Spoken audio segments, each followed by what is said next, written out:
we're all here. Can you hear me in the back? Yeah.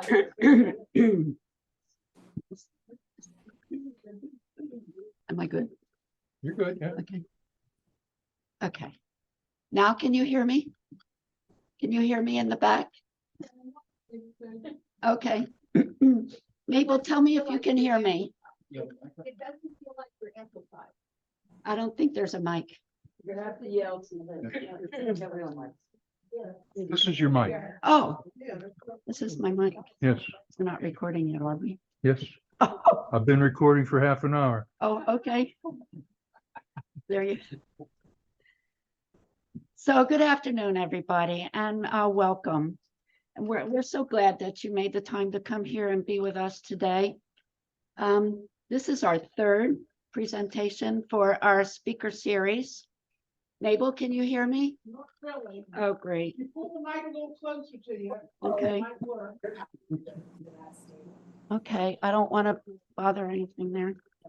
Oops. I'm sorry. Do you think she's going to do any barrel? So we're welcoming Harriett Gaston here today.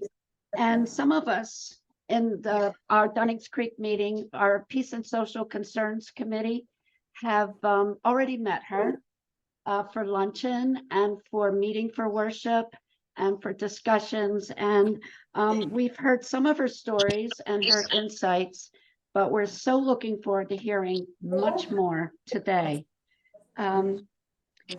Please remember at this time to turn off your cell phones or silence them. And for those of you in Zoom land, please mute. Okay, because sometimes household stuff in the background we'll hear you.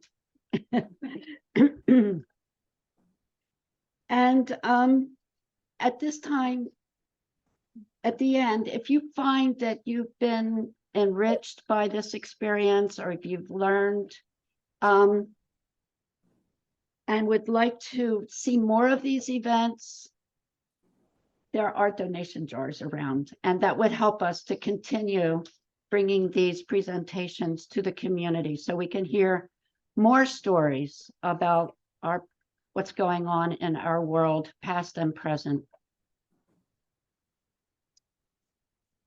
So Harriett Gaston is employed at Penn State Altoona as a division undergraduate students advisor. She earned her bachelor's degree in political science at Davidson College in Davidson, North Carolina.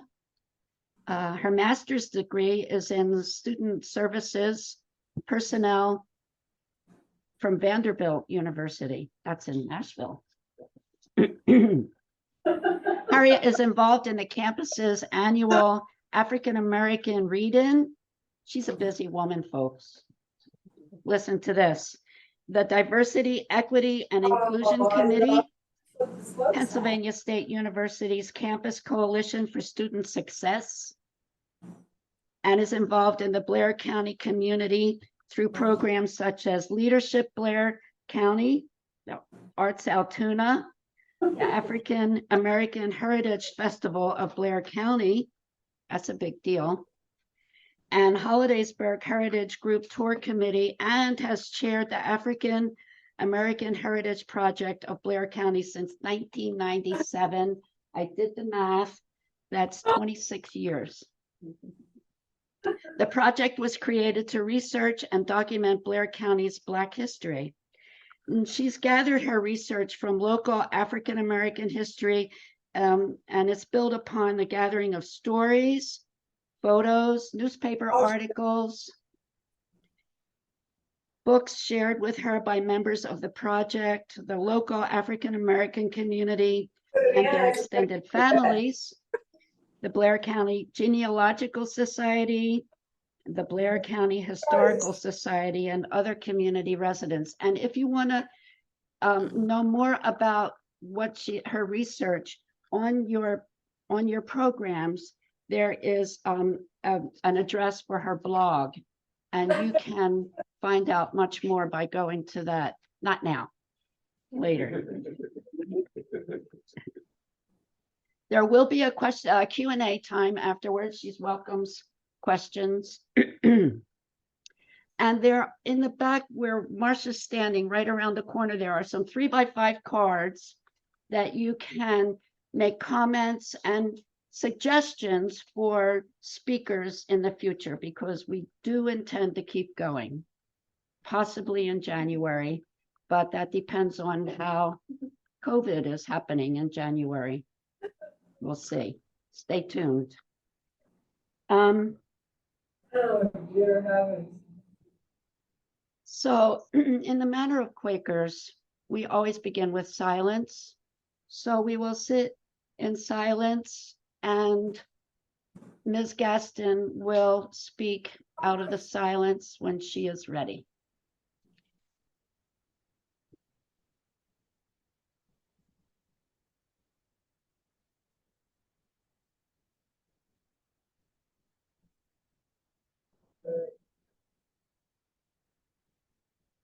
Were the retreats right in Seneca area or were they somewhere else? Oh, nice.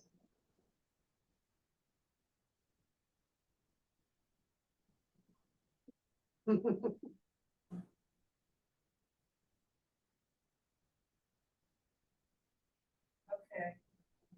Oh, Rich Press.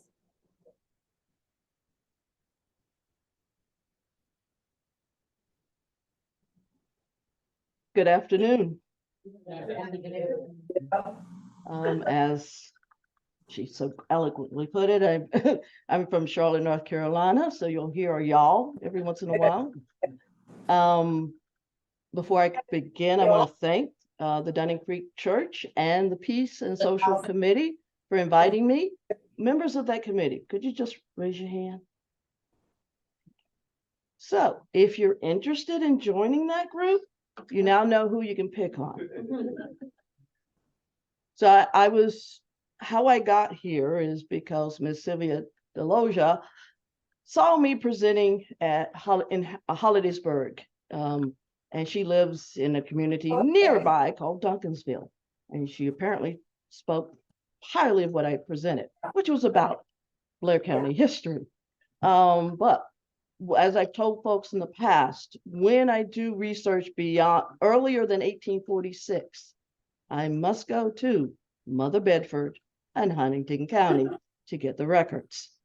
Blair only comes into existence officially in 1846. As I do these presentations, I also tell people I'm not the expert, definitely not for this. I've lived in Altoona since 1991. So I've been to Bedford for the Juneteenth celebrations and read a lot about the Underground Railroad routes that were established there. But I don't know everything. The stories have not been given to me. I get most of my research from the newspaper articles, or if someone was kind enough to leave it on the internet, not take it down. So I look forward to learning more. I'm also hoping that this gathering means you guys are interested in working to preserve it, to keep it going, to document it, that it doesn't end here. All right, so let us begin. We'll see how the technology works. Hopefully the folks in the chat. If you have questions, please feel free to put that in. We'll get to them at the end. So we have a map of Pennsylvania, well, after the American Revolution, and then that map changes. So what I'd like to do is hopefully, why did Black people get here? When did Black people get here? And as I've told folks, we've always been here. White folks were here, we were here. Where did some of these formerly enslaved people come from? And those who were born free or came here as free? What are the census records? And then a response to the 1850 fugitive slave law which came out of the 1850 compromise, which said California comes in as a free state, but Missouri comes in maybe as a slave state. and then they fought over that. But out of that compromise was this fugitive slave law. So what was the response? Other organizations that supported and provided comfort to the Black community. Typically what I've seen in Bedford, I would see it in other central Pennsylvania counties, South Central, Southwest, Dead Central, or Northern Central. The Civil War and its impacts on civil rights for Black people, what they did as work, and because I end in 1870 does not mean Black history ends in 1870 in Bedford. So there's more to learn. All right. So if you're a visual learner, you can see there's a map now of 1796. And that's Cumberland. That's Huntington. And that is Bedford.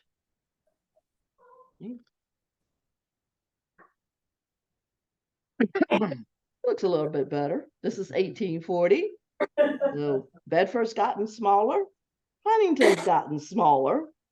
And Blair's doesn't exist. And then present day Bedford County. Maybe you can see some of the townships, boroughs that exist. I learned today how to say this word, Coleraine. I wanted to make it 3-syllable. They were like, nope, don't do that.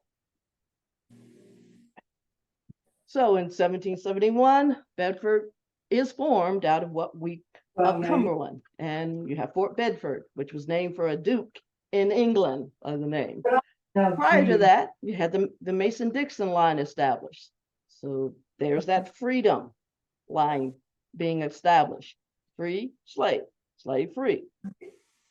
The Kernel of Greatness book passages on Black people coming here is actually online.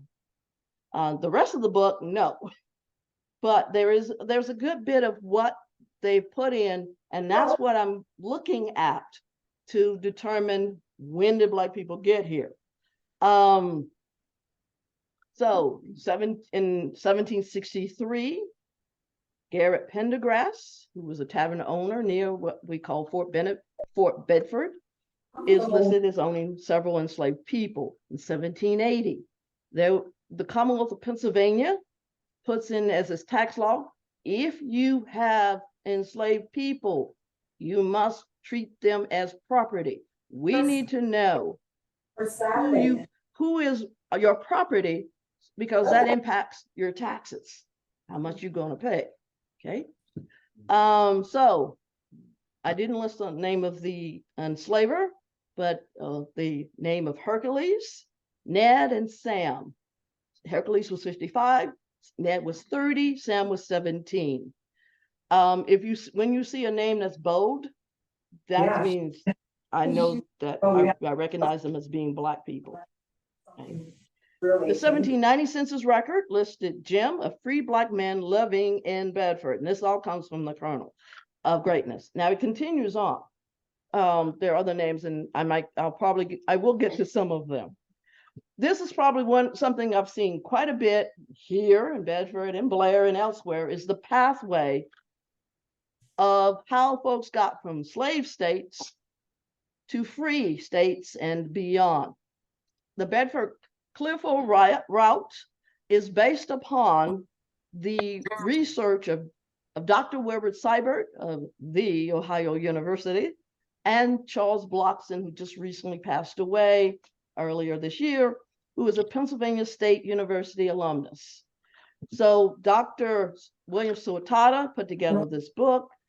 He includes some of the stories, the letters that were sent to Dr. Seibert, informing of people, and then using that information to plot out possible routes that they went through. Now, that, of course, we know that doesn't mean all of them. It just might mean that the story died with whomever. Right.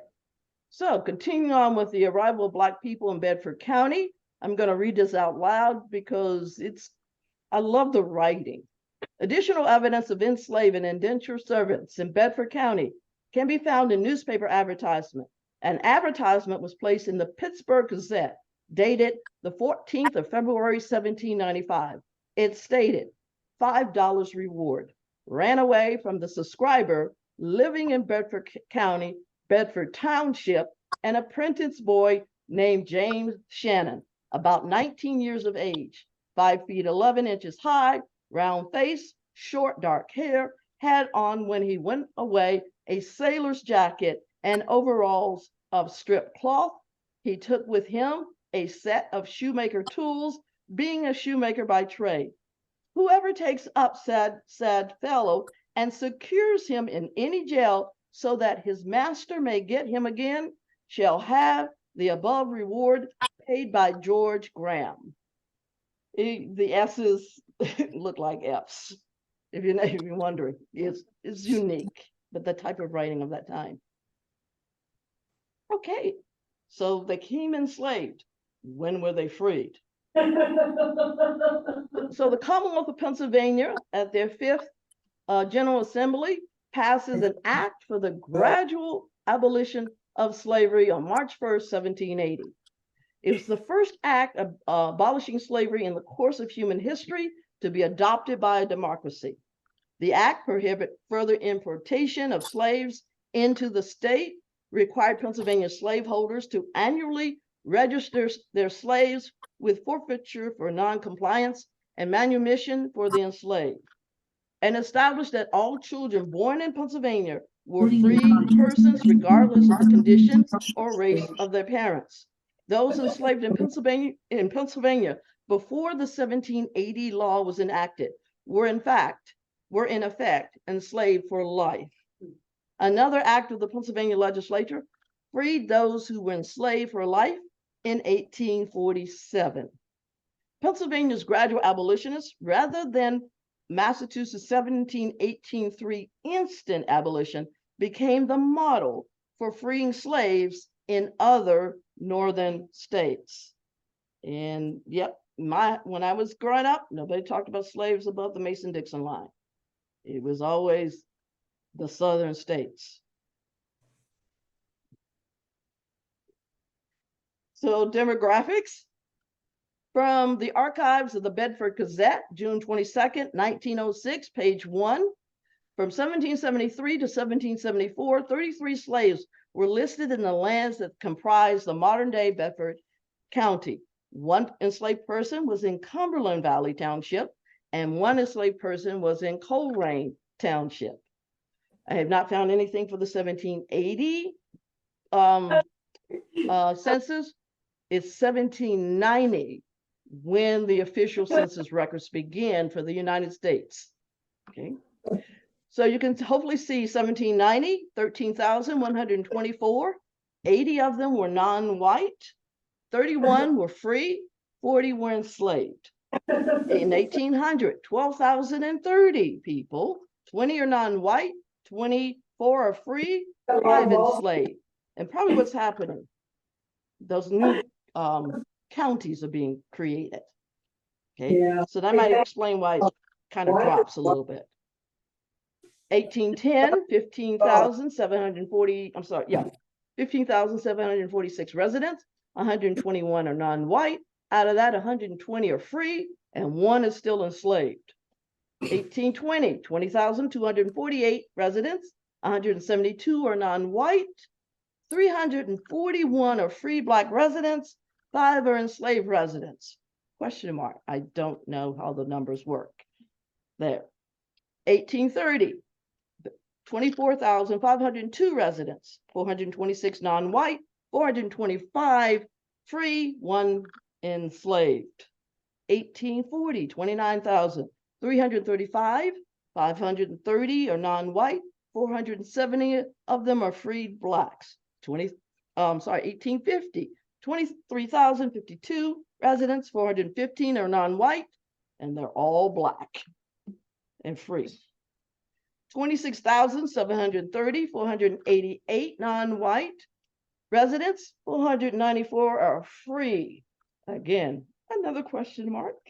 And then finally in 1870, 29,635 residents, 485 are non-white and are also free. Going with the mouse, it's going like, okay, where can I go? All righty. So news articles that I've run across, and my type of research, I try to put together a string of words: colored, Negro, Black, free, fugitive, runaway, things like that in the research that I do in newspaper.com and newspaperarchives.com. I'm also fortunate working at Penn State. I have access to their library research databases. So there are African-American newspapers that exist that have a documentation of things. So I sometimes go that as well. So in 1948, the Bedford Gazette stated that in 1834, the families of Robert and Elizabeth Wallace came to Bedford from Chambersburg. Other members of the family included an older woman named Haggard, who may have been born in French Guiana, South America, their daughter Susan, and her husband, William Costler, which could be spelled 3 ways in the ancestry.com. The article stated that they moved to the New South Reservoir area, which is near Wolfsburg and Napier Township. And if I mispronounce a town, please let me know. I'm not from here. Napier, see? All right. That's okay. Thank you. So as I'm looking at these census records, my significant number typically is 15 or more people living in that community. And that's important. As people are moving from Maryland, Virginia, and then what eventually become West Virginia through this area, it works a lot better to say, oh, that's my cousin, that's my grandma, that's my aunt, if this new person shows up, as opposed to this one Black person walking around in a town full of white people. So yeah, Cumberland Valley, Napier. Napier. You got it. All right. Bedford Township, Bedford Borough, South Woodbury Township, North Woodbury Township, Greenfield Township, Londonderry Township, Colran Township, Hopewell Township, Martinsburg Borough, and the Shellsburg Borough in the census records of 1790 to 1870. Martinsburg is moved to Blair County in 1846. Prior to that, it's Bedford. So let's talk about one of those people who came through Bedford and made something out of him. It became someone. I grew up in Charlotte, North Carolina as a Zionite, African Methodist Episcopal Zion, AMEZ.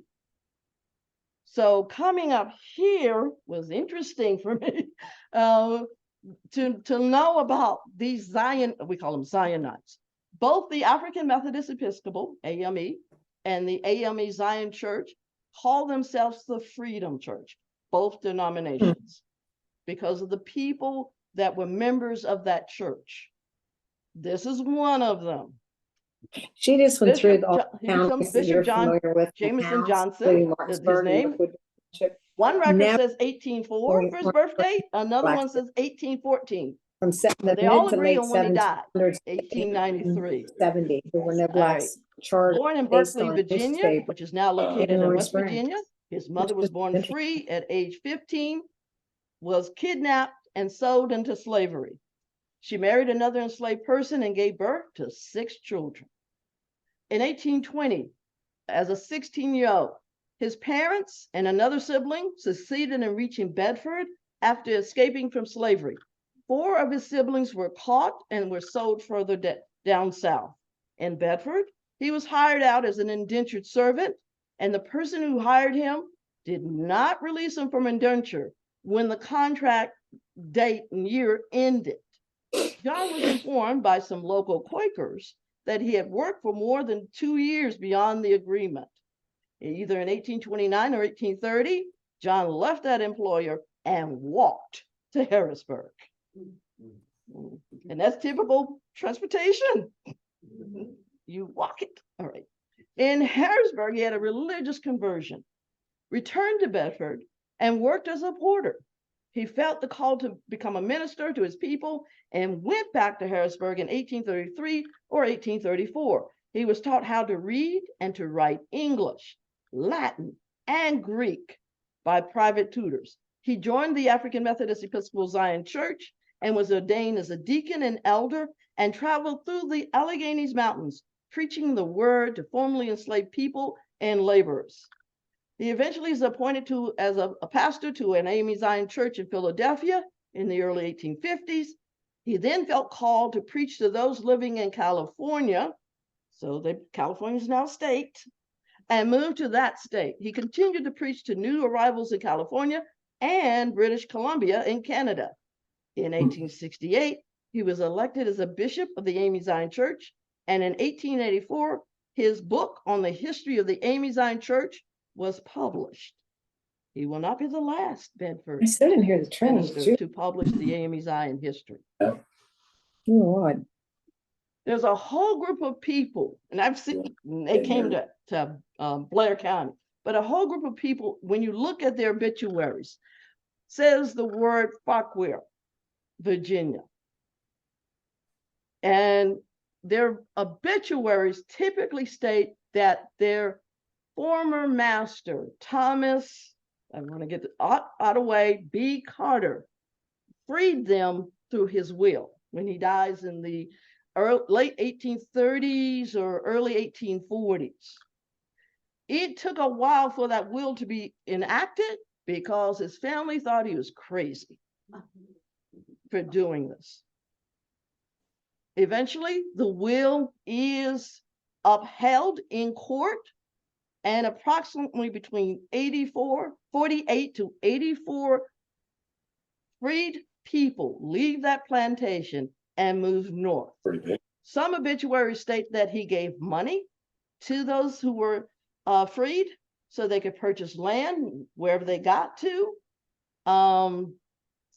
Others kept moving, as I will point out later, up further north. And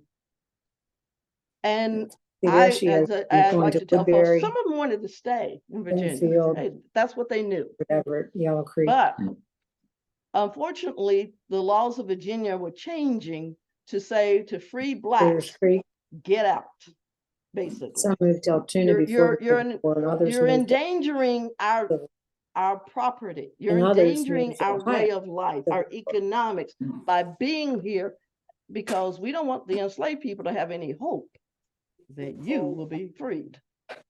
Right. Also, there may have been discussions on the upcoming 1850 fugitive slave law. Some of them moved into Bedford County or Southern Blair in the 1850s. Their names are part of the census records of that time in towns and townships of Woodbury, Cumberland Valley Township, Bluefield Township, Bedford, Borough, Bedford Township, Lewisburg, Everett, and Yellow Creek. One obituary stated that an emancipated Farquhar Black resident and her family moved to the Shavers Creek Valley in Huntington County. There were a few, the majority of them moved to Altoona, and then otherwise they kept moving north.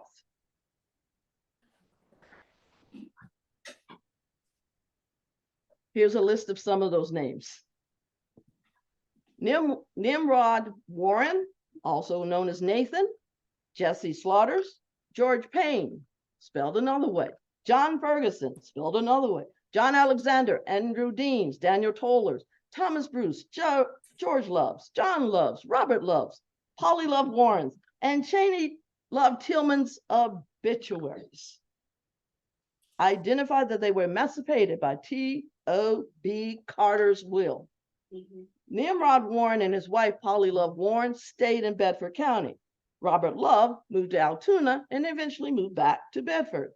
The other members of the Love family, George Payne, John Ferguson, and John Alexander and his wife moved on to Altoona in the late 1850s. The Hollingers, also spelled another way, consisted of the father, James H., the mother, Elizabeth, also known as Betsy, the children, Festus, Fanny, Hollinger Banks, Barbara Hollinger Rhodes, James H. Jr., and Ferdinand also were part of that group from Falkville and moved. Eventually, they get to Altoona, but they're in the 1850s. They're living in Woodbury. As I mentioned, Elizabeth was also known as Betsy. There is a book that's written by a gentleman in who grew up in Altoona. Betsy was their domestic servant, and he writes a lot about her, at least in the first couple of chapters. And then he talks about his life living in Altoona in the 1860s and early 70s. And it was a dirty place, mud and all this other stuff, and soot, because it's a train town. The Emancipation Black People's Obituaries named other formerly enslaved people from Falkville County, Virginia as well. Culpeper County was also listed as the first home for some of these Black people. And if you see in the census records from Ancestry or the newspaper, some of the male children's names were Ottawa. It was their way of honoring that man for freeing them. Let's meet another person. Nancy Green Watkins of Everett, born 1844 or 1845, died in February of 1937, was enslaved near Cumberland, Maryland. She was in her teens when she escaped from that plantation with other oppression-weary people. And that's how it's stated. That's a quote. According to the Everett Press and Johnstown Tribune's archives of January 24th, 1936, page 2, several of these freedom seekers drafted plans to escape after they learned that one of them was to be flogged by the plantation's owner's wife. The group included her father, her brother, her sister, and 2 other women. They started under the cover of darkness. They walked during the night and stayed hidden in the day. When they reached Bedford, they found sanctuary in the home of John Love, who was born in slavery in Virginia and was emancipated and moved to Bedford. Nancy moved to Everett after marrying Hiram Watkins. Watkins fought in the Civil War. He traveled to Haiti after the war as a layperson ministry. Both were members of the Everett/Mount Pisgah or of Everett AME Church. Hiram was employed by the Everett schools as a janitor. He died in 1917. Both are buried in the Everett Cemetery. From the archives of the Everett Press, January 24, 1936, and February 19, 1937. Thank you. All right, let's continue on. Another family, the Lyons of Northern Bedford. So this comes from the history of Bedford, Somerset, and Fulton counties in 1884. Benjamin Lyons, colored, was brought to Martinsburg from Franklin County about 1810. He was bound to Jacob Snowberger when he was 12 years of age and held as a slave until he was 28 years old. After being freed, he worked a few years for John Berger in this township, then purchased a farm upon which he lived until his death. He died in 1859 at the age of 80 years. His wife was Mary Heck, and their children were Mary, James H., and Catherine, living, and Richard and Elizabeth were dead at that time. James H. Lyons lived on the place formerly owned by his father and had resided there for 80 years. He married Sarah Forsythe of Maryland and was the father of 15 children. Mr. Lyons was postmaster at Salemville, an office which was established in August 1882. And the Morrison Cove historical sketches, the story continues about him. Mr. Snowberger bought a large tract of land south of New Enterprise, embracing what is now quite a number of farms, including the site.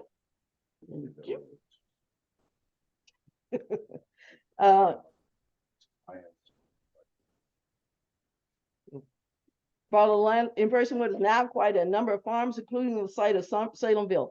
Benjamin Lyons began working for Mr. Snowberger when quite a small boy. He was very capable and trustworthy, and when 16 to 18 years of age, Mrs. Snowberger would send him on long trips with a 6-horse team. He hauled between Baltimore and Pittsburgh and also hauled grain from the coal to Baltimore, bringing back such articles as the settlers needed. He served Mr. Snowberger so faithfully that he helped the young man to start farming on land he gave him. And then it continues on that not knowing what happened to the rest of the children, but James Lyons, who became owner of his father's farm and reared a large family, highly respected citizen. He managed a farm and conducted a general store in Salemville. He was the first postmaster in the village of Salemville. Benjamin Lyons, the son of James Lyons, lived in Roaring Springs. He is an influential citizen, prominent in church and civic circles. He's a skillful painter and has decorated many of the best homes in Altoona. Another brother is a physician, he believes, living in Cumberland. I was told that James Lyons was the first Black postmaster in the United States.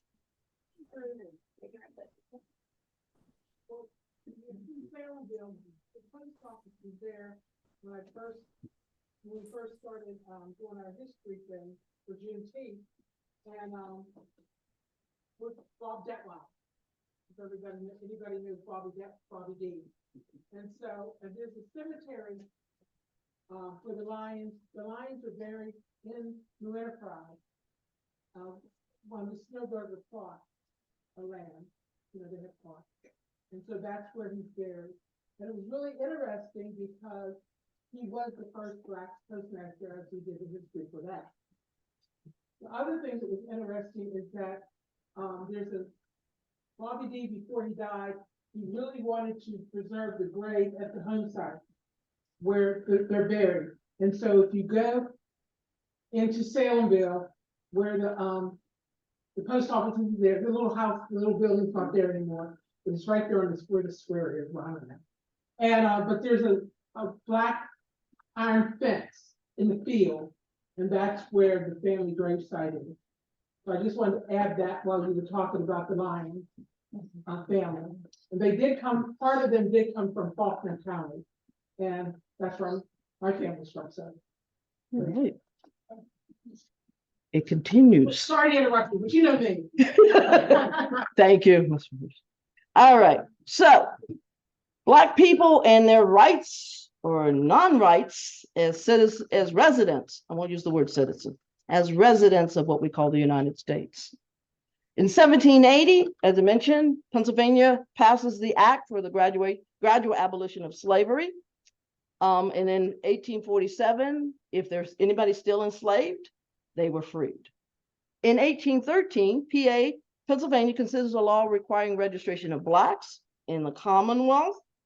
In 1820, Harrisburg required all Black people to register within 24 hours after they moved into the city. 1820, Black men are prohibited from fighting for the United States in military conflicts. That gets ignored quite often. 1838, Black men are disenfranchised in the revised Pennsylvania state constitution. They met there to revise, and someone brought up, we don't need Black men voting. It was a push from Philadelphia. Constituents and representatives. Sorry, can you repeat that? So the movement for the revision of the Constitution to add to disenfranchising Black men. You can no longer vote. It starts in Philadelphia, that movement. And when it gets to Harrisburg, it's passed. The Compromise of 1850 stated that runaway enslaved people can be compelled to become slaves again. In 1857, the United States Supreme Court decision on the Dred Scott case declares that Black people, free or enslaved, have no citizen rights. And probably most of you know, they deliberated on that case in Bedford.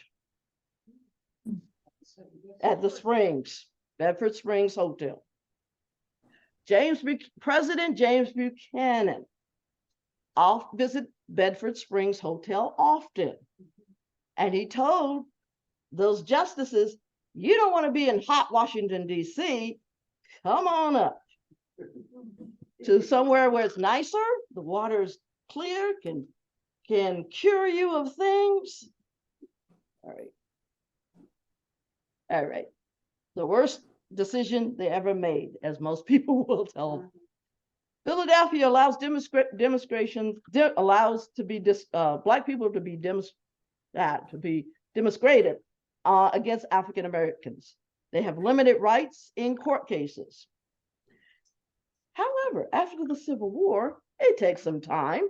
1881, the General Assembly of the Commonwealth of Pennsylvania passed legislation which ended the separation of schools by race, if there were two schools.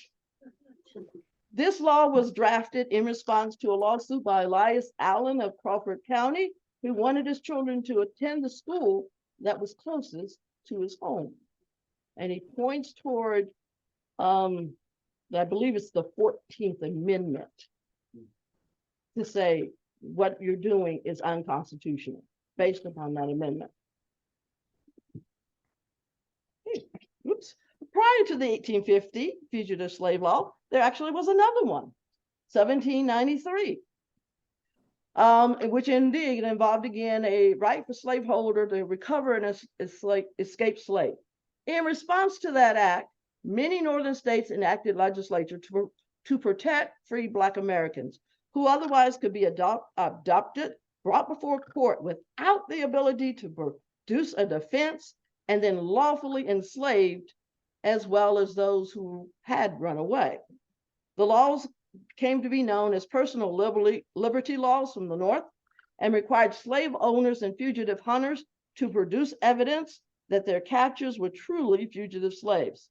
Just as Southern states demanded the right to retrieve runaway slaves, Northern states demanded the right to protect their free Blacks from being kidnapped and sold into servitude in the South. So in September 18th, 1850, the Fugitive Slave Act or Slave Law passed by the United States Congress as part of the Compromise of 1850 to distinguish and decide, yes, you can have slaves and you can't. And those who are free, who will not have slaves, we can come up there and say, that person belongs to this person. The act was one of the most controversial elements of the 1850 Compromise and heightened Northern fears of a slave power conspiracy. It required that all escaped slaves upon capture be returned to their masters, and that officials and citizens of free states had to cooperate. If you did not cooperate, you could be fined and put into jail, placed in a jail. And judges got paid more for declaring that a person was enslaved, was a slave, than they got for saying, no, they're free. They were paid, and there was more money for sending someone south. Abolitionists nicknamed it the Bloodhound Law for the dogs that were used to track down runaway slaves. When the 13th Amendment is ratified and passed, it does away with both of those laws. So what was happening in Bedford? These are from the newspaper articles of the time, that there could have been more, but they more than likely were stories shared with others, but not written down. Newspapers are really good about recording stuff that is a riot, that causes confusion, people upset, and so forth. The Pittsburgh Post Archive of June 13th, 1851, page 3, stated that a Black resident of Pittsburgh, Charles Wedley, was approached by two men, one Black, one white, and was convinced to travel to the east with him. When they arrived in Licky Creek, Bedford County, Charles was overpowered by several men and sent to Maryland to be sold into slavery. Charles was able to convince the potential slave buyer that he was born a free man, which meant that slave owner was like, I don't want this guy. He can read, he can write. He's going to get my people upset. That's why you don't want them to read and write. and to congregate. All right. He was released, Charles was released, and he returned to Pittsburgh and pointed out the two kidnappers, and they were arrested. Yes, the Licking Creek town is not in Bedford, it's in Fulton, but it just happened the year before. According to the archives of the Bedford Inquirer of October 10th, 1856, page 2, 3 people fleeing from slavery were caught in St. Clair Township in 1855. I said Coleraine, but St. Clair. The newspaper claimed that the Barnhart man who was involved as a slave catcher was Samuel, not Colonel Adam Barnhart, for those who may know who that person is. The Bedford Inquirer, archive of November 2nd, 1860, page 2, informed its readers that one of George's Love's daughter was kidnapped while the children were playing near their home. The Love families had moved into Cumberland Valley Township from Bedford County after being emancipated as part of the Emancipation Act and was given money to purchase land. The remaining daughter, they ran to the house for help, but the members of the Love family were away. So it took time for them to learn about the kidnapping.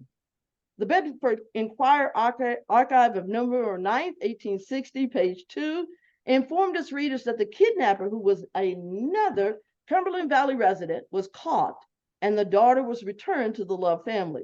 The kidnapper had sent the child to Cumberland, Maryland, and gave the story to that sheriff that the child's mother was a runaway slave and the kidnapper would be bringing the child's mother in shortly.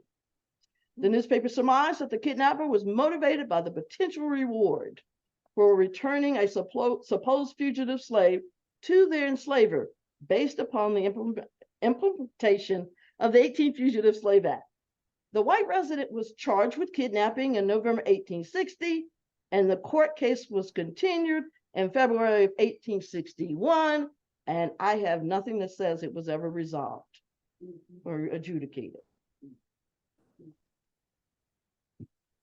So what happened to the child? She's brought back to the family.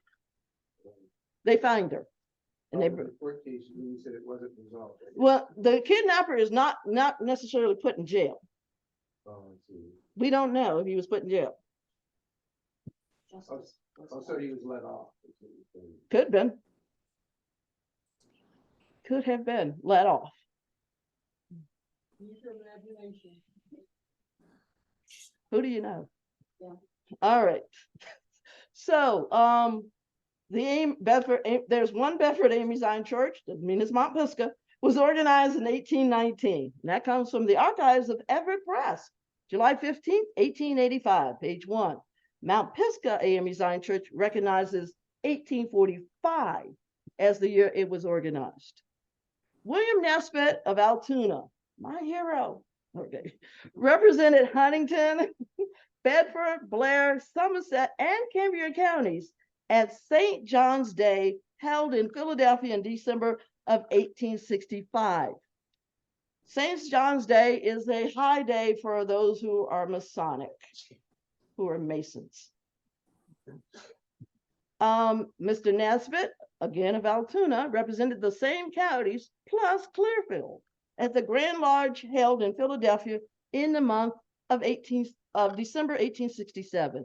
The Black Masonic lodges were associated with the Prince Hall Masonic lodges. Prince Hall was a person in Boston, and in not being able to join the white Masonic lodges, preached the Masonic lodges for Black people and Black men, sorry. And they, those lodges grow and they continue down. Other than that, I don't know what else, because my father was not a Mason, didn't want to join it. So Mount Pisgah AME Church of Everett's Cornerstone was laid Sunday, July 12th, 1885 at 3 p.m. The newspaper, Everett Press, July 15th, 1885, also noted there was an AME Zion Church in Everett as well. So these are organizations that provide support. Where do you go to find your people, to be comfortable, to talk about how hard that day went, that week went, to help for, I need money. Where are you gonna go? So these organizations were there providing that support because they weren't getting it from the white citizenry in their organizations. So again, back to the disenfranchisement of Black men. There were creations of several colored conventions, and that is the term you usually see in the newspaper, held throughout the Commonwealth to address this taking away their right. The first one that's documented occurred in Pittsburgh of August 1884. Then they meet again in Harrisburg in December of 1848, and in Sandy Lake in 1851. Black men from across the Commonwealth traveled to these conventions, shared news about their conditions of disenfranchisement, and after 1850, if the 1850 fugitive slave law was being enforced in their towns and cities, and developed responses to the American Colonization Society, which was raising funds to send United States Black residents to the African country of Liberia. That country was founded by freed American Blacks. And it was one solution to what to do with Black folks in the United States. News about the disenfranchisement and the conventions were sent through Black-owned newspapers, such as The Mystery, which ran from 1841 to 1848 and was published in Pittsburgh. Dr. Martin Delaney was the publisher. After his newspaper discontinued publishing, Dr. Delaney joined forces with Frederick Douglass to publish the North Star, and he also has another paper, the Douglass Papers. In 1852, the African Methodist Episcopal Church publishes the Christian Recorder, which was sent to AME churches and individuals in Pennsylvania and beyond other states. AME churches and members paid a subscription to receive the church newsletter. Delaney traveled through the Commonwealth of Pennsylvania, speaking to churches, anti-slavery societies, and Masonic lodges. The Black Methodist churches, both AME and AME Zion, utilized the circuit rider system, in which ministers traveled from one central Pennsylvania town to another to perform the religious rites of preaching, marrying, burying, baptizing, and offering communion with the Black residents of those small communities. This was also a method of informing those Black residents of news occurring beyond their communities, and then to share the news that he heard with the others that he went to. And sometimes to assist in those seeking freedom who end up in that town and they know they got to get them out of there.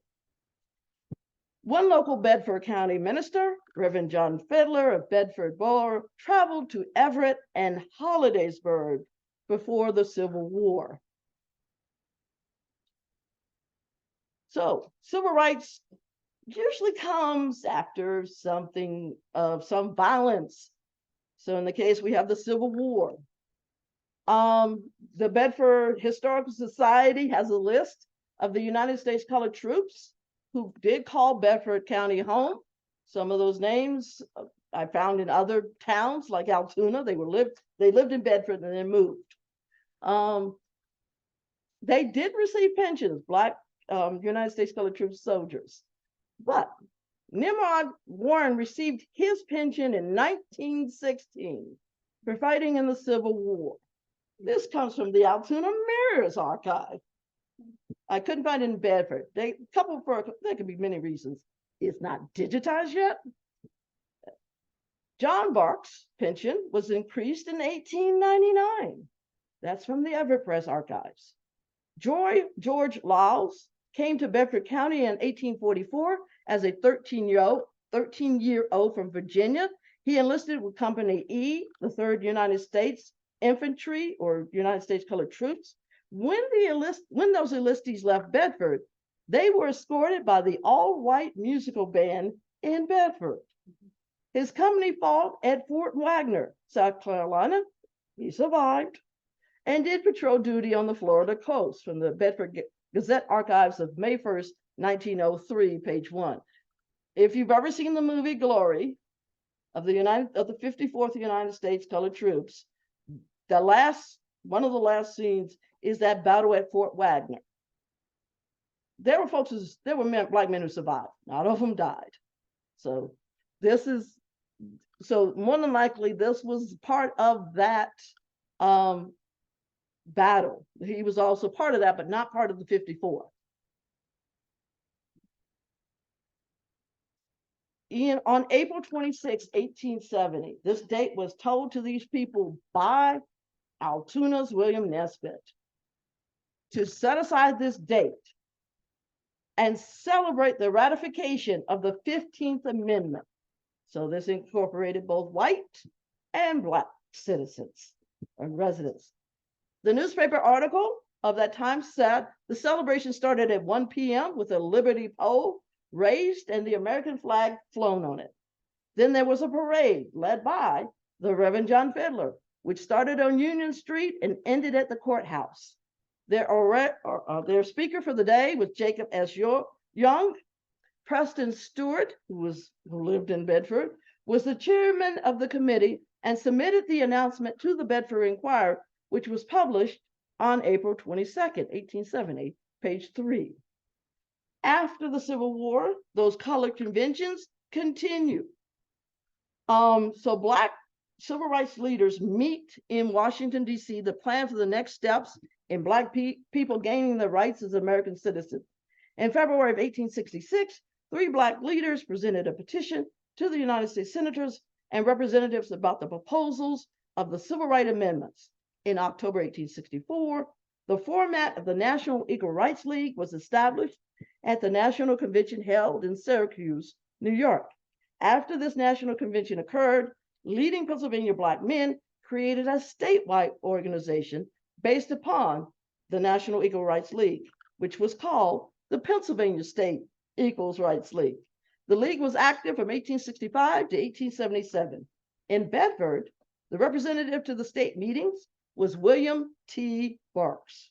His name is listed for the State Equal Rights League meeting in Pittsburgh, August 8th to the 10th of 1866. The Bedford Gazette Archives of Friday, August 23rd, 1867, informed its readers of the August 14th Pennsylvania State Equals Rights League, which was meeting in Reading, Pennsylvania. Education, gotta read, gotta write, to become a full citizen. 1862, February 28, 1862, the Bedford Gazette Archives published a report on the condition of schools in Bedford County. It is noted that there is a school for the Black children of Bedford Borough. In the same report, it is noted that one school district cannot meet the requirement of having school open for 4 months. Not Bedford, it was another, because farming. Yeah. They couldn't get there. Summer months. The Bedford Gazette Archives of November 8, 1867, page 3, informed its readers that a Miss Amanda Sampson was appointed as a teacher for the students attending the Black school. The Everett Press Archives of April 28, 1866, stated that there were 8 schools for white students and 1 school for Black students in Bedford Borough. The Bedford Gazette Archives of March 25, 1848, page 23, stated that the school was located on the northwest corner of Pitt and Thomas and was known as the Boys Town School. The other one was on Gallows Hill off the Lincoln Highway. In the later 1880s, Black students were included in the Bedford school system after an addition was added to the school that contained the white students located on Juniata Street. And this I saw from Miss Harriett Bradley's article on History of Bedford African Americans of 1976. Briefly talked about Nimrod Warren. His name comes up quite a bit in the research. But this article here is not in the newspapers. It's actually someone's remembrance and was published on the internet. They hadn't taken it down yet. So So this person is remembering Nimrod and his learning, or unfortunately not learning. So about 20 years ago, Nimrod Warren, a very old Black Negro, came to my farmhouse in Friends Cove to visit a colored man working for me. After they had eaten, I said, Nimrod, you used to work for the old Cessners. What is your impression of Friends Cove? Mr. Cessner, if your grandfather and his neighbor could come back, they'd be ashamed of these nice farms with bench rows filled with grown locusts. Mr. Cessna says my education would interest you. I was a little lad and lived on the Smith farm below yours, and it was known that we Negroes had to quit going to school with the whites. Well, one day, 3 school directors rode up to the school down at what you call the double bricks. Your uncle, Morgat Cessna, was one. He told us all to put up our books and spoke of having colored folks with us, and they ought to be educated. The talk continued and finally ended in 2 voting to expel me, while Morgan Cessna voted for me. After the vote, I was ordered to take my books and go home. I took my books, went down to the farm home of Josiah Smith, and when he saw me coming, he said, Nim, what does this mean? I said, I have graduated. We both laughed, but I've been a friend of the Cessners ever since. So what did they do? All right, here, Hiram Watkins was a barber in Everett at the Mention House, and then he also was hired as a janitor for the Everett schools. The people who work for the schools, their salaries are always published. So if you want to know how much he made in comparison to the teachers or the superintendents or the principals, you can go to those newspaper articles, those older ones. I'm pretty sure they don't do it now. The Everett Press of December 2nd, 1898, page 3, stated that Everett had 4 barbershops. One was for white men who wanted their haircut and shaving done by a white barber. 2 were owned by Black men for whom white men who wanted their haircut and shaving done by a Black barber could go there. And 1 barbershop was owned by a Black man for Black men to have a haircut and shave. James Graham of Bedford was a peddler of the harvest from his farm. The census, the Ancestry.com census records uses the term husker as the occupation. Now, husker right now, no, it's not a good term in today's society. But at that time, that's what, if you were selling your food from your farm, that was one of the names of the occupation, one of the jobs. All right. Nimrod Warren worked as a farm laborer and a janitor for the Bedford courthouse. Wyatt Perry of Bedford was a blacksmith.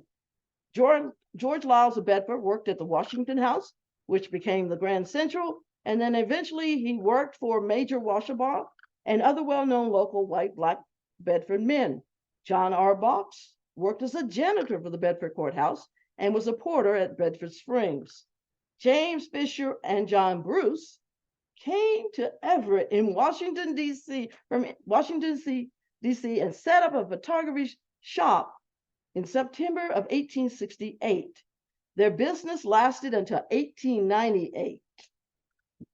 Harriet Bradley co-owned the Bedford Family Bookstore. I took her off because she's not 1870. And then I see, okay. But hey, I know that she had a bad bookstore. Other people to know. Joseph Crawley is listed in 1820 census record for Bedford County. He was born in 1810 in Maryland. He's recognized as an Underground Railroad conductor, station master, and agent through the letter sent to Dr. Wilbert Seibert of the Ohio State University. He died in 1873 and was buried at the Mount Ross Cemetery. Reverend John Fiddler, born in 1759 or 1799 in Virginia or Ohio. According to the Everett Press archives of October 2nd, 1891, page 3, he came to Bedford in 1830. He worked at the Bedford House until 1842, where he followed the call of going into ministry. He became a deacon in the A.M. Zion Church in Bedford and assisted the local minister in Bedford. In the 1840s, he built an A.M. Zion Church in Everett. In the obituary of a Hollidaysburg Black woman, Elizabeth known as Lizzie Ross Evans, her slave owner, her master, brought her to Bedford, and she learned that he was planning to sell her further down south.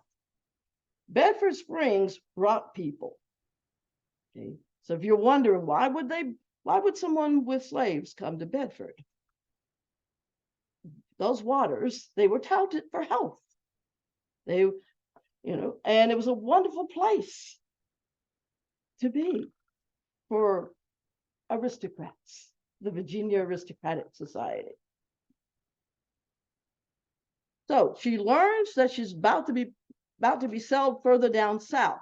She sought assistance and was brought to Reverend Fiddler. He assisted her in escaping from the slave owner and brought her to Hollidaysburg to live out her life. Reverend John Fiddler and James Lyons were selected as the first Black jurors in Bedford.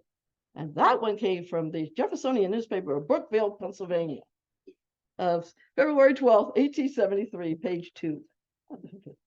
Robert Love, we mentioned earlier, I think, born in Culpeper County, Virginia, in 1816, according to the August 24, 1920 news article from the Altoona Mirror Archives.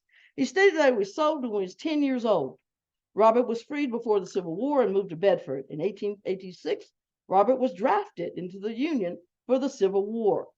If I'm doing my numbers right, he may be closing into 50, if not older, when he was drafted.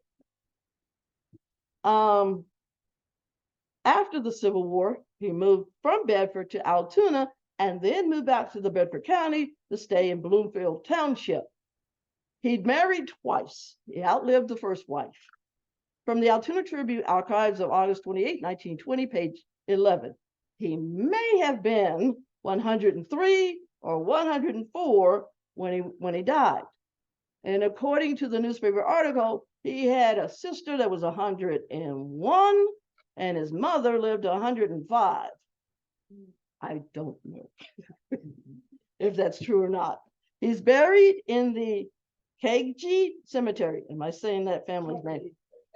Kagi Cemetery in Woodbury, Bedford. Hang on. So what else? I've talked about 1870s, but there's a lot more after that. So Dr. George Washington Williams grew up in Bedford, fought in the Civil War, wrote history books. What? The churches of the AME and AME Zion, Everett, Bedford. Why did they come into place? What happened? Where were they located? Who were their members? Who's buried in Mount Royal Cemetery? I ran across the word Little Africa as a neighborhood. I don't know where that is. Employment and Black employees, their jobs, what was that like? What did they do? Porters, barbers, domestic workers, Black-owned businesses. There were some. Were there more than what I just found? Harris Hotel and the Green Book. If you've seen the movie, The Green Book, it tells about a Black man who's a pianist and his white driver who's Italian traveling down south. The Black man is a classical pianist. But being Black in the 1840s or 50s, I think it's 50s, he can't stay in certain hotels. He can't eat in certain restaurants. So this gentleman, last name was Green, created a book that listed places that Black people could go and be safe. Restaurants, hotels, homes, businesses, and so forth. Harris Hotel shows up in the Green Book almost a number of years. A lot of years. Literary societies. The AME church and often had they had the debates, readings, programs. It was a way of helping to educate their members. It also was a fundraising effort. because they would post it and they want people to come see them and hear the debates, listen to them singing, or hear them saying, recitations and poems and so forth. Other churches, other Black churches did pick on that, as well as white churches. The AME church told their churches, the denomination, told their churches what they were going to debate, what they were going to have that discussion on. And that comes out of the Christian Recorder. Masonic organizations, we know that there was something here. The Bradleys, and I listed a whole bunch of them. Their grandfather and his wife, actually that should be Reverend David F. Bradley, not Mr. Mrs. Cora Bradley, their children, Andrew Bradley, John Bradley, and Reverend Dr. David F. Bradley, Dr. David Bradley's wife, Mrs. Harriett M. Bradley, and their children, David Bradley Jr. and Laverne Bradley Finland. Sports, baseball, for example. I'm going to pick on that one. That continued on. That was very engaged. They were very engaged in the 1860s, 70s, 80s, 90s to play baseball, to the point where people were like, we got to get them off of this. They're addicted to playing baseball. Black-owned newspapers that talked about the Black community, that wrote about the Black communities, because these people were sending them information. They were correspondents associated. The Pittsburgh Courier, Black-owned, starts about 1911. If you go into the archives and just type in Bedford, you will see what was going on in the lives of Black people here. Cleveland Gazette, actually, they started after the Civil War, and they wrote about the ongoings of Black communities in the North. So that includes Bedford. Juneteenth celebrations and motorcycle tours of the Underground Railroad, that's a history. That needs to be documented. Families, such as the Crawleys, the Harris, Washingtons, Barks, Marshalls, Roosh. Military enlistment. Who are they besides the Civil War? You got Vietnam, you got World War I, you got World War II, Korean, Spanish-American War. Did anybody from here fight? Politics and political parties, they were involved. What's the connection to Cumberland, Maryland? Because we know Underground Railroad, but there was a Black community in Cumberland, Maryland as well. And then finally, the Great Migration. Before World War I to technically 1970, though I just say after World War II, Black people from the South were recruited by white-owned industries to come up to the North to take the place of white men who probably were getting ready to go off to war, or they were just busting. We need more people to work for us. So they sent Black people down to the South, to these sharecroppers, and told them, you can live better. You can make more money. Your child can go to school, and brought them up.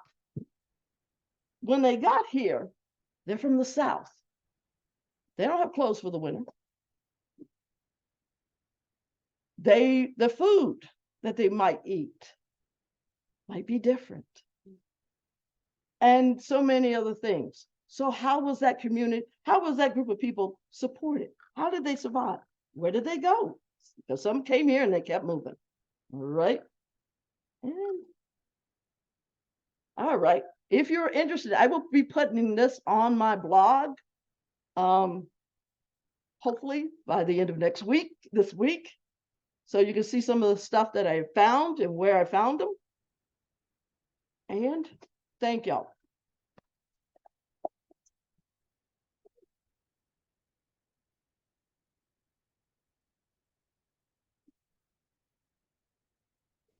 I think someone had a question. Let me start with the chat. See if there's a question in the chat first before I go here. Point, but now I put the invitation through earlier. All right. If there are any questions from them. All right. Sir. Yeah. You were talking about a lot of things that I moved to Bloomfield Township. That is in northern Bedford territory, not too far from the high school. And the area, the family that the mental health homestead license is now state game, Pennsylvania state game land. Mhm. And there's still some old foundation stones in the woods. You can barely see roughly where the old house was. And it adjoined my family's property, which was a pink residence, which was documented. Mm. So that's sort of a sod of there, if you call it there, a very long stretch of ground. There's no water there, so there's no poisonous snakes there. You're walking there, you don't worry about the snake. Indeed, that's important. That's very important. So my mother told me, my grandpa told me, my mother would be 98, my grandpa would be 106. There's something they're eating. There's something they're eating or drinking.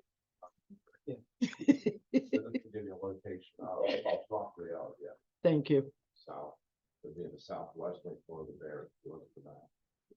All right. Did I hear an, yes, ma'am. Ms. Wood. For people who are local here, the schools that you mentioned is on 10th Street and, or Pitt Street and whatever's on Thomas. That's across the street from where the Trent's Pharmacy is. It's the red brick house. That's called the colored school. The other colored school was up in Wolfsburg, about a few, quarter of a mile, a little tick from the Horn of Plenty. And it used to be an election house that sat there on the corner. A little white election house. And Gary's mother told me that they would walk that from, she lives down there by the fairground, through Tidy Town, up the ridge to the colored school. And they would walk that every day. That's what they did. So that's the two colored schools that she was talking about. The Fiddler guy, Reverend Fiddler, like Miss Harriet said, he was what do you call it? Traveling preacher or whatever you call it. And what he did was he went to different places, and one of the churches he went to was our AME Z church. AME Z and AME and AME Z are connected. They're brother and sister churches. Back in the day, there was two brothers, and they had a tip, and then they split. But that's another story. But that was way back in the day. So it's AME and AME Z. The Reverend Fiddler is on our listing as one of the traveling ministers for our church. Our church was built, this cornerstone is 1886. So it's right, but there was an AME church in Bedford, and the one that she's talking about in Everett is, what's the church? Off of First Street. Tecumseh, yeah, the street is Tecumseh North coming out of Everett. Yeah, coming out of Everett, and the foundation was up there, and we're trying really hard to get the gentleman who bought that plot, the church is no longer there, but the cornerstone was intact the last I saw it, so we're working on getting that. So I don't know if that sort of puts the connection, so you know where those places are, because you go by them every day. So now you know. When that AME Everett Church closed, where did the records to that church go to? Where did the Records. The records from the church is at the Methodist Church in Everett, Nancy Smith, Mrs. Smith, that used to be the secretary there. Everett has the records of that church, the membership, and that's how we connected with Everett to find out the color, the black underground places in Everett. So she had, the Methodist Church in Everett has the records. I don't know if there's an Everett Historical Society, but I know she was They're at the Everett United Methodist Church? Everett United Methodist Church near Earth's Barbershop. Who? Yeah. Who did you say it was? Mrs. Smith was a secretary to the Methodist Church. Nancy Deal. Nancy Deal. Yeah, Nancy Deal's mother. But isn't she Smith? Patty Smith. Yeah, she's Smith. But anyway, so she was the one that helped gathered that information way back a few years ago. I'll get her. Just real quickly, was there, a black school in Everett? I don't think it was. I never found any records saying there were. I've not seen anything that did So- say. Does that mean that the black school, the public school in Everett was integrated? Well, if you remember right, Everett was very diverse back in the day. There was a lot of Italian and people that were there that were not Caucasian. And so I think they accepted because Everett accepted people a little better. I don't want to say that. More welcoming. A little more welcoming. I'm sorry. Wasn't it the Sundowner now? Everett? Yeah. I don't know what that. The question was it a sundown town? Sundown. Yeah, we should just follow Harriet's presentation, because she's talking from the 1700s to the 1800s. Yeah. So it's a different But- time period. But this conversation should not stop. It doesn't have to have me involved. Right. I'm sorry. My question is a little different, because it was just so interesting to hear how you took basically census documents and turned them into a story that you could see where people's lives. To me, that was kind of mind blowing. I was mesmerized by it. It was a story unfolding, and it was basically just numbers from the documents. So I'm curious what you're working on now. I'd like to know. Okay. I'm still involved with, most of my time is with the Blair County history. I'm working with the Blair County Historical Society to create an exhibit in the spring of 2024, first time to talk about the Black experience in Altoona. So we're putting out grants and so forth. Hopefully the exhibit will be much more things you can see. We mentioned barbers. That was a footstep in getting into other things.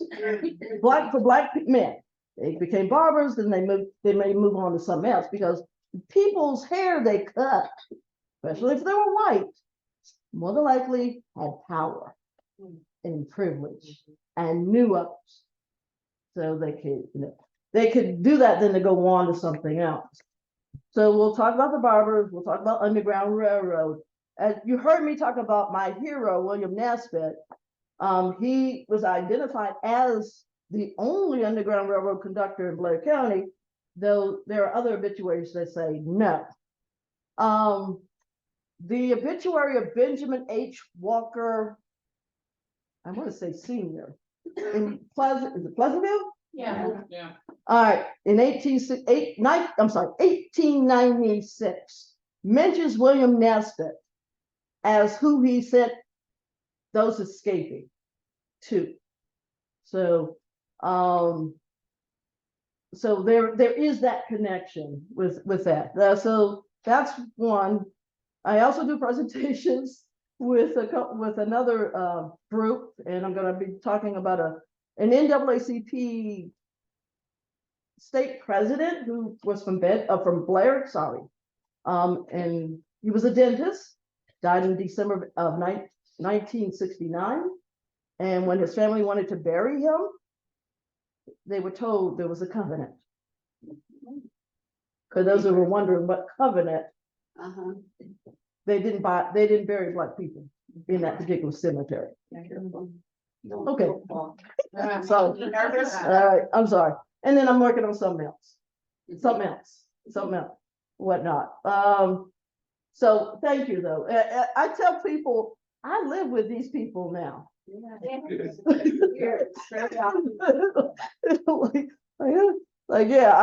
I'm living, well, thank God I don't live there in that century, but I'm living with those people.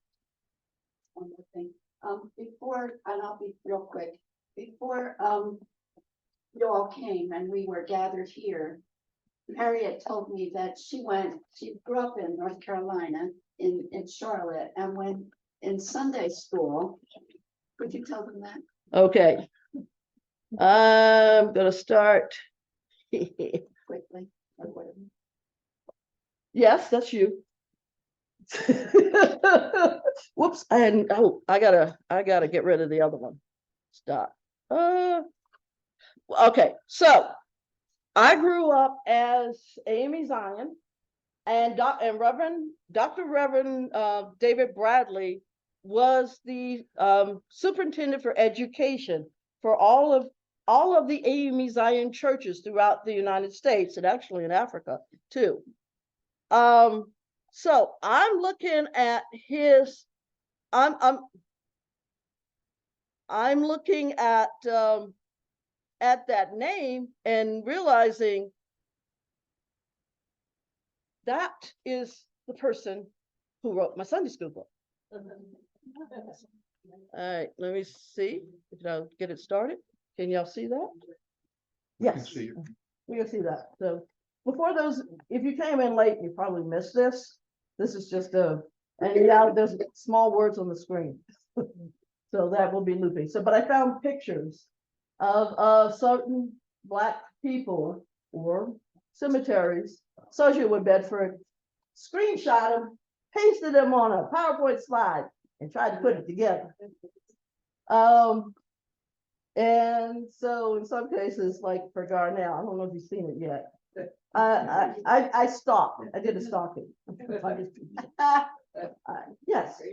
You know, I just really want to reiterate that I think it is so wonderful and so rare and must be so difficult that you are giving voice to people who did not have an opportunity to leave a written record behind. You know, I mean, the period of time you've been talking about. And that's a difficult thing. And I really appreciate that you're doing it. Thank you. Yeah, I started on this about a month ago. And my goal is by the week prior to that to have about 85, 90% of it done. And then the rest of the time I'm rereading it out loud. Oh, darn it. Same voice. You know, keep it in the same voice, present, past, or I can say this something in a shorter, better, clearer way. But yeah, I tell people this is my second job. What I do here, it's my second job. Now I don't get paid for it. So. Harriet, she has a whole list of things topics that she talks on and has talked on. Yes. So if you go to my blog, that and do a search for presentations, you will see the list of things that I have done in the past. I talk about the Underground Railroad at least 3 times. And the United States Colored Troops, education of Black people in the county. And something on Masonic lodges, the Black Masonic lodges. The Great Migration. The Great Migration. The Great Migration, thank you. I talk about the Great Migration, how that impacted Altoona and Hollidaysburg and Tyrone and Claysburg. Their Black population just exploded because of the business that was built there. Okay, I'm gonna go with Miss Mabel and then. Did you ever find, I met Charles Watson some years back, we were at some function in down in Lancaster County. But did you ever find out, he told me that, I couldn't find it, that there's the first Black born registered Black person was born at the Bedford Springs. And he told me, he said, Mabel, if you find that, and you can document that and get a he said a marker back then, but you know, you don't get markers now, but a historical, you know, I said, I'm gonna look, and I could not find that. No, that's the first time I've heard that. And people kept saying, you need to meet Charles, you need to meet Charles. I never got a chance to meet him, so. Well, I didn't know whether you ever found that out. All right, Charles Watson is gathered history of the Commonwealth. And most of his stuff is with Temple University, even though he is a Penn State grad. He did Penn State finally got smart and started asking him, we would like to have the things you gathered. So yeah, he had a book about the Underground Railroad in the Commonwealth of Pennsylvania. I sent a correction to someone to say, get this to Charles, because that's not what's happening. That is not what happened in Blair. So I don't know. Well, I don't think he ever redid the book, so it's still out there. Yes, sir. I read the book on the Great Migration, very interesting. Yeah. And it's available, I think, through the Blair County, You want the one of the books. Blair County libraries has it. I forget which one it was, like, where it was. I forget what it was. It was very good. It's about the Interesting. I'm assuming the public libraries of Bedford County also have digital subscriptions like the newspaper archives. All right, so Some of them do. some of them do. So if you have a up-to-date library card, at this point I know for Blair, I can't say for Bedford, but you can only do search in newspaper archives for Pennsylvania, for the newspapers of Pennsylvania, and therefore it's free as opposed to paying a subscription. On that, I think Altoona Library, like Martinsburg, they do not have a subscription. They have to go through to Altoona to use that. Okay, so as I said, check. And if not, maybe you can convince somebody that those digital newspapers, digitized newspapers, which when I started doing research, it was microfilm and microfiche. Right. I was in there like, I'm gonna lose my sight. I just want to say how impressed I am about your retention of dates and data. I mean, Oh, don't worry, I'll lose it eventually. I'll get old eventually. Well, on that, when is your first book coming out? Oh, God. Because we gotta write this down before you forget it. All right, you're right, you do. I will be at Penn State, hopefully as long as I keep saying it, I don't think it'll happen. 4 to 5 years. That's, if you're wondering, yeah, I'm 61. it's a short time. 4 to 5 years. And my hope is then to really start doing something. People keep asking me when I'm going to do the book, and I want to respond back to them. When you gonna leave me alone so I can do the Leave you book? alone and we can buy your books. Yes, ma'am. I've learned so much here today about the different areas to the north of Bedford County that have various aspects of this history on this topic that I didn't even think about before. But that one area that we didn't cover here today, and I'm hoping that I can stir up some interest again. It interests me because that's where I live, the southern part of this county. And it's with its proximity to Cumberland, there is an awful lot that went on and is not documented. Some is.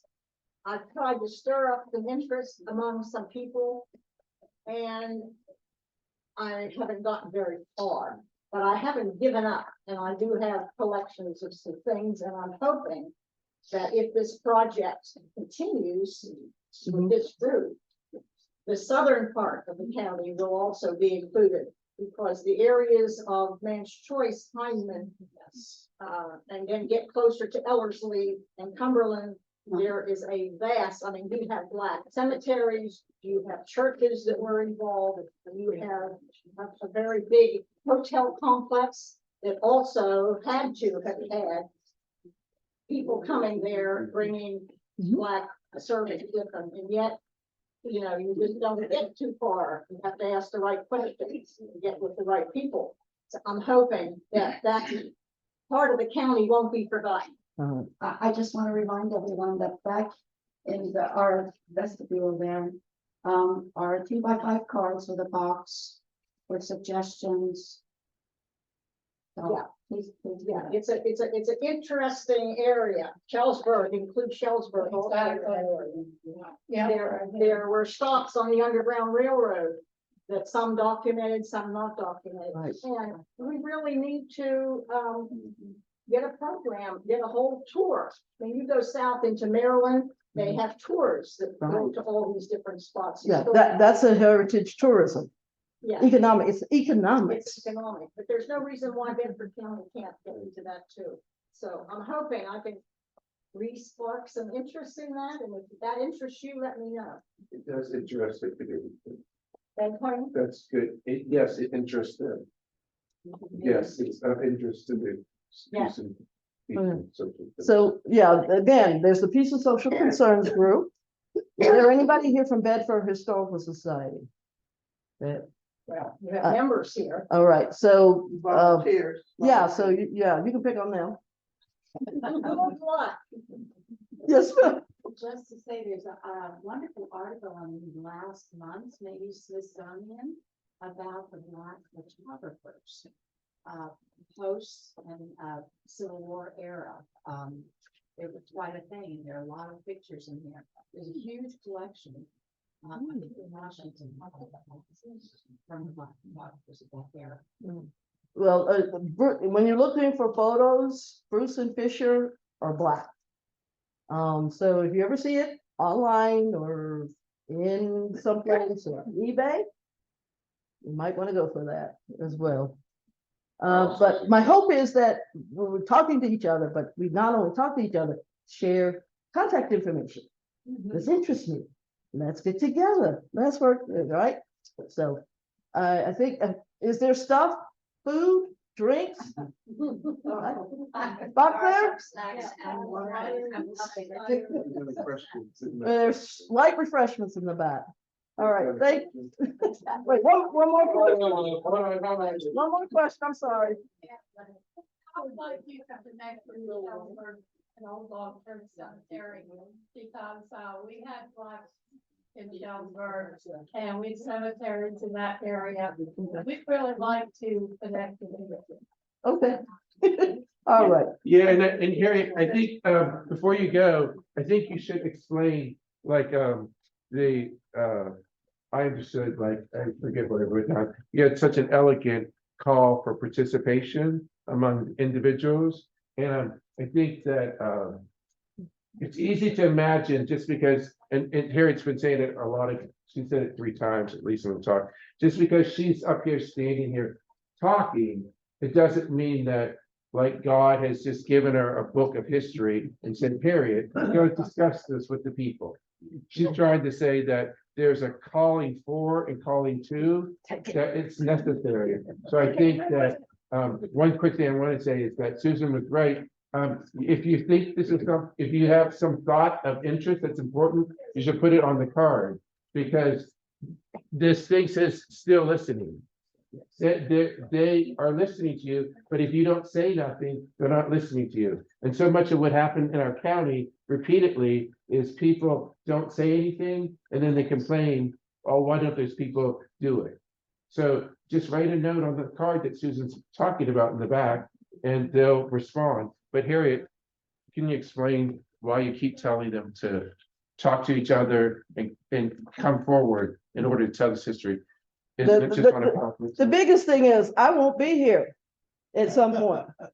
So so that goal is to keep it going, to forward it on to the next generation, working with teachers or colleges and their interns, universities and their interns, to get involved and to have this done in such a way that it appeals to the younger people